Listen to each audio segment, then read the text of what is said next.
O entrevistado de hoje é um jovem armênio da diáspora promissor. Sim, João Kuyumjan saiu de São José do Rio Preto e agora estoura nos sucessos em Nova York. E hoje é o entrevistado do Denis Chobinian. Vamos ver o que o Denis tem para nos contar. Oi, Vartinei, boa noite, tudo bom? Hoje a gente vai estar falando com o João Kuyumjan. O João é violoncista clássico, armênio, nascido no Brasil, músico graduado pela USP, mestrado na Juilliard School de Nova York e tem diversos projetos artísticos. Ele leciona violão clássico no Kaufman Music Center, no Dillard Quiet School of Music e no New York School of Arts, onde também ministra aulas de teoria musical. Com vocês, João Kuyumjan. João, bem-vindo. Obrigado, Denis. Prazer tê-lo aqui. Para quem não sabe, João é de São José do Rio Preto, atualmente mora nos Estados Unidos. Me diz, como que é um jovem que nasceu no Brasil, em São José do Rio Preto, filho de um médico, e seguiu o ramo musical e acabou, por assim dizer, nos Estados Unidos? Como que foi isso? Bom, acho que a palavra é inesperada, né? Na minha família não temos nenhum músico. Meu avô paterno, ele tocava violino de ouvido, mas ninguém na família estudou música a ponto de seguir uma carreira profissional musical. Então foi inesperado e tem sido um caminho que eu venho descobrindo e trilhando por conta, claro, com o apoio da família, o apoio moral e começo da carreira financeira também. Mas os meus pais, os dois são médicos. As áreas realmente não se cruzam. Nesse seu início de se interessar por música, hoje você trabalha mais com música clássica, por assim dizer, ou não? E qual que era o seu gosto lá atrás, quando você começou a se interessar por música? A minha história, minha trajetória musical é bem tortuosa. Não muito agora, mas o começo foi bem errático, eu diria. Eu comecei tocando guitarra elétrica nos meus 12 anos de idade. E naquela época tudo que eu queria era reproduzir a música que estava ao meu redor. A música que tocava na MTV, na rádio. Eu gostava muito de rock alternativo. Mas mesmo ali eu já demonstrava que a paixão musical realmente excedia a média, porque eu passava horas dentro do quarto, trancado, tentando ali tirar uma música que eu gostava. E às vezes assim, de ficar de manhã, de tarde, de noite mesmo, sem sair do quarto. Então meus pais já foram vendo que alguma coisa diferente eu tinha. Quando eu fiquei um pouco mais velho, assim, já adentrando nos meus 17, 18 anos, eu comecei a me interessar por bossa nova. Certamente por alguma influência inconsciente do meu pai, que é um ávido apreciador de MPB, bossa nova. Começou a me atrair assim, os acordes mais sofisticados, a melodia que é mais trabalhada, né? E dali para jazz também foi um passo pequeno. E nesse período também eu comecei a ler partitura e descobri que eu conseguiria tocar todos os elementos musicais, melodia, harmonia e ritmo, sozinho. Eu sempre fui muito tímido e nunca consegui montar um conjunto musical. E aí eu achei que era um ótimo negócio eu ser o one-man band, né, como se diz, e não depender de ninguém. E quando eu estava começando a arranhar ali umas partituras de Villa-Lobos, de Bach, eu conheci um professor de violão, um grande violonista que estava dando aula perto de Rio Preto. Ele estava em Araraquara, né, também interior de São Paulo, que é o Paulo Martelli, um grande violonista brasileiro, que até hoje é um grande mentor para mim, e que sempre foi uma figura central na minha formação.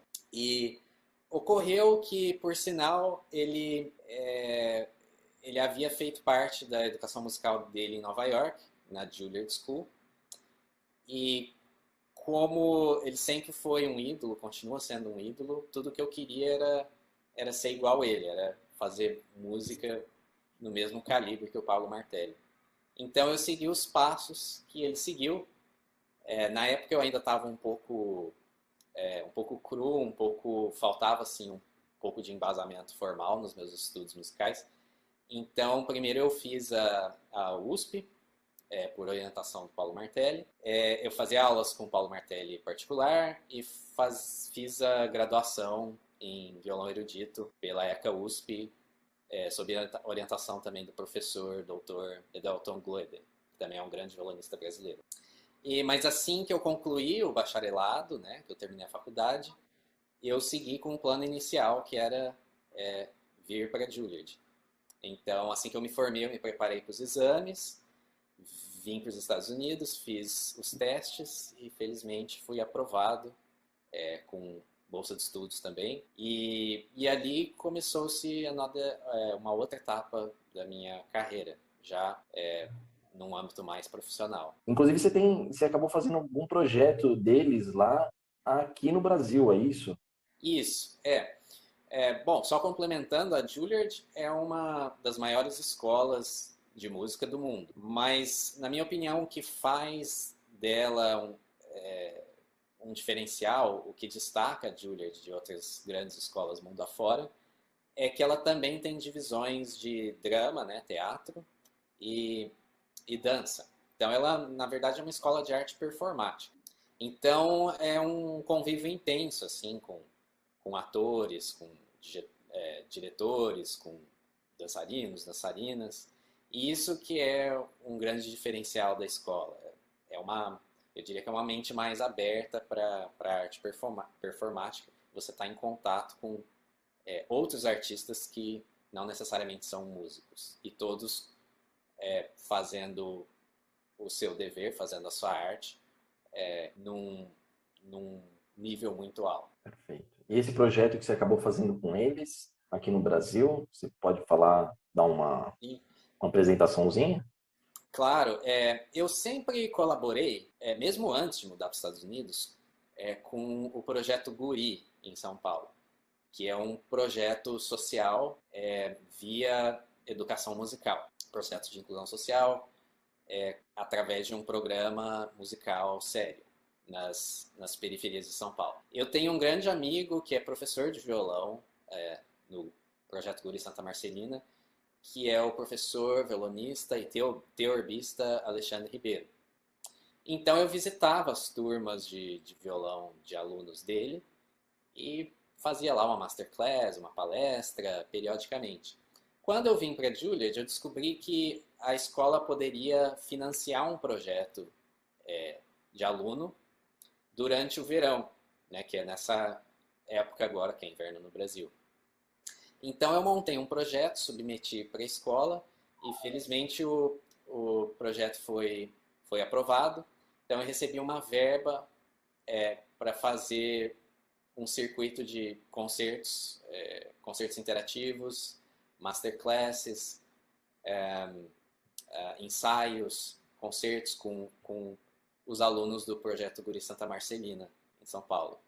Isso foi em 2009. E o curioso é que deu tão certo, foi tão bem recebido o projeto, que no ano seguinte, os diretores do projeto Guri Santa Marcelina voaram até Nova York para se reunirem com a direção da Juilliard para tentar realizar uma ponte, uma parceria maior, institucionalizada, não só de um aluno como eu. E eu fui chamado para essa reunião, né, da Juilliard com o Guri Santa Marcelina, e foi dito que eles estavam lá por causa de mim. Eu fui a inspiração para essa parceria acontecer, e ela acontece até hoje.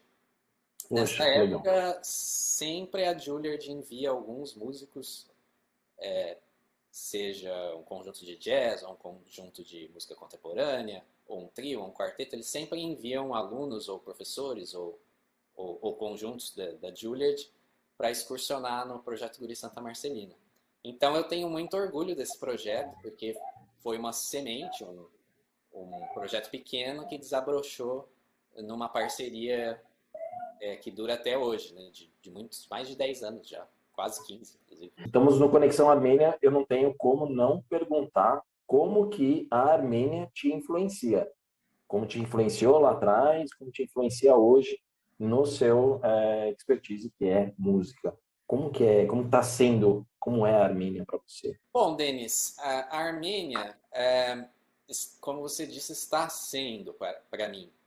Em termos musicais, eu não cresci ouvindo música armênia, eu não falo armênio, eu fui criado dentro dos valores cristãos armênios. Claro que na casa da minha avó, por exemplo, sempre tinham comidas típicas e minha avó falava um pouco, enfim, mas eu fui para a Armênia, por exemplo, apenas uma vez, aprendi apenas algumas palavras, mas quando eu estive lá, eu percebi que eu fazia parte do país. Parece que não havia, muito embora eu não conseguisse me comunicar em armênio, mas talvez também pelo povo ser muito receptivo, eu me senti muito em casa. Sim. Parece que não havia assim uma distância entre eu e um taxista, ou eu e a recepção do hotel, por exemplo, eu e o comerciante. Então, e você estava lá para quê? É? E você estava lá para quê? Eu fui para a Armênia para solar o concerto de Villa-Lobos com a Orquestra Filarmônica da Armênia. Esse foi um evento organizado em parceria com a Embaixada do Brasil em Yerevan. Eles queriam um violonista armênio, ou meio armênio como eu, tocando uma obra brasileira, porque era um concerto em ocasião dos 20 anos das relações diplomáticas entre Brasil e Armênia.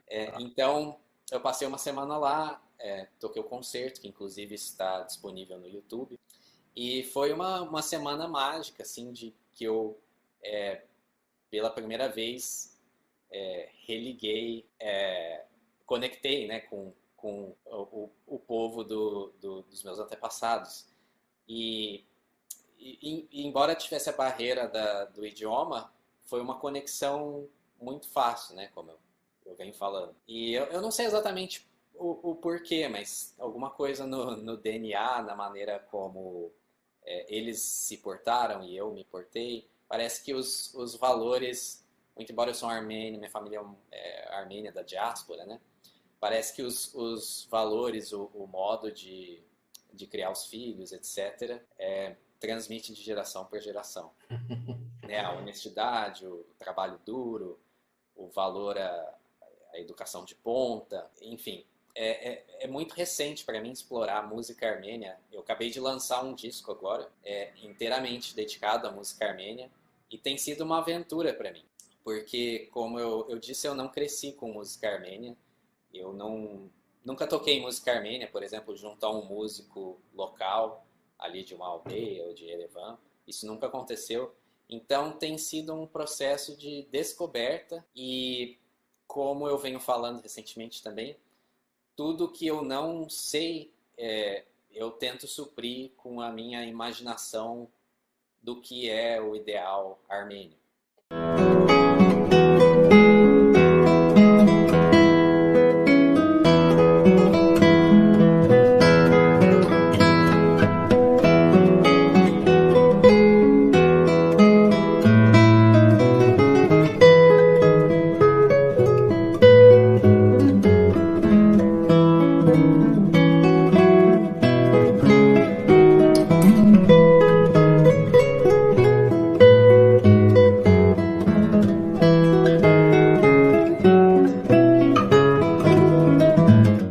O CD que você está falando é o Gakavik Fantasy, é isso?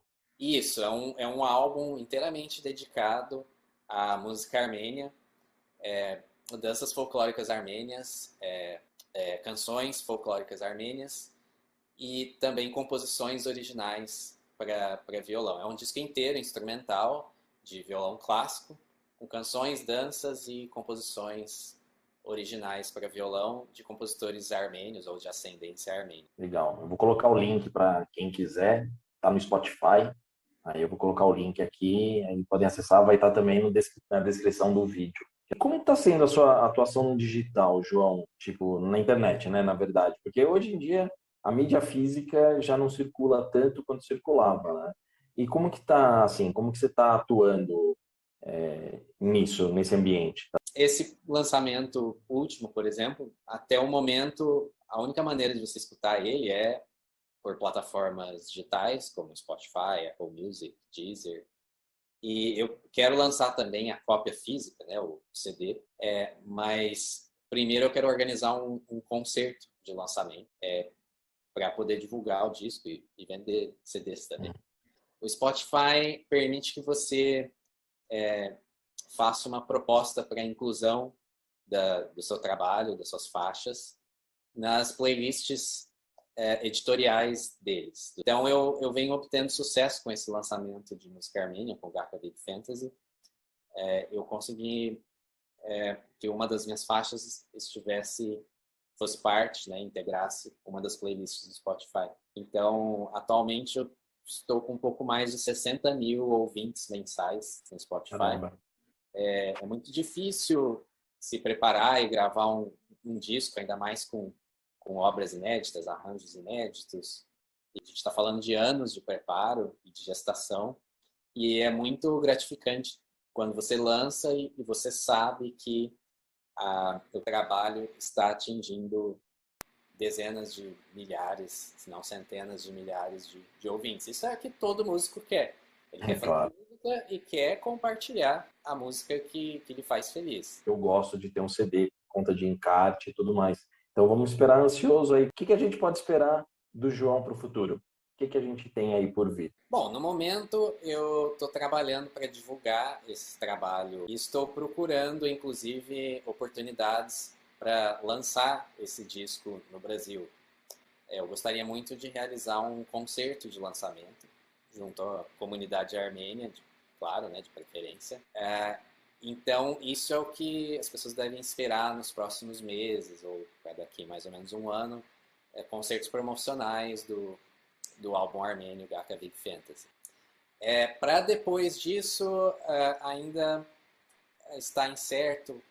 Eu penso em talvez produzir um novo disco com compositores contemporâneos, com obras novas para violão. Outra ideia é gravar obras de Fernando Sor, né, que ele é uma espécie de Beethoven do violão, no instrumento de época, que é a guitarra romântica.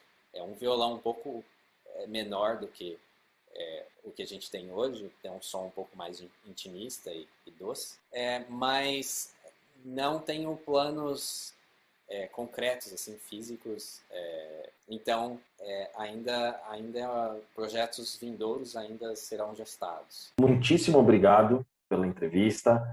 Sucesso com o CD, esse Gakavik Fantasy. Se quiser deixar algum recado, fica à vontade. Muito obrigado, foi um prazer compartilhar um pouco da minha história e do meu novo trabalho. Para quem não sabe, não sabe armênio, Gakavik significa perdiz, né? O pássaro perdiz. Então, por isso que no projeto gráfico do disco, nos materiais promocionais, as pessoas veem ilustrações de um passarinho. Espero estar de volta em breve.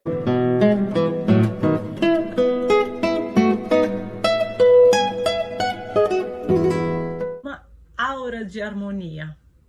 Gakavik. Muito lindo.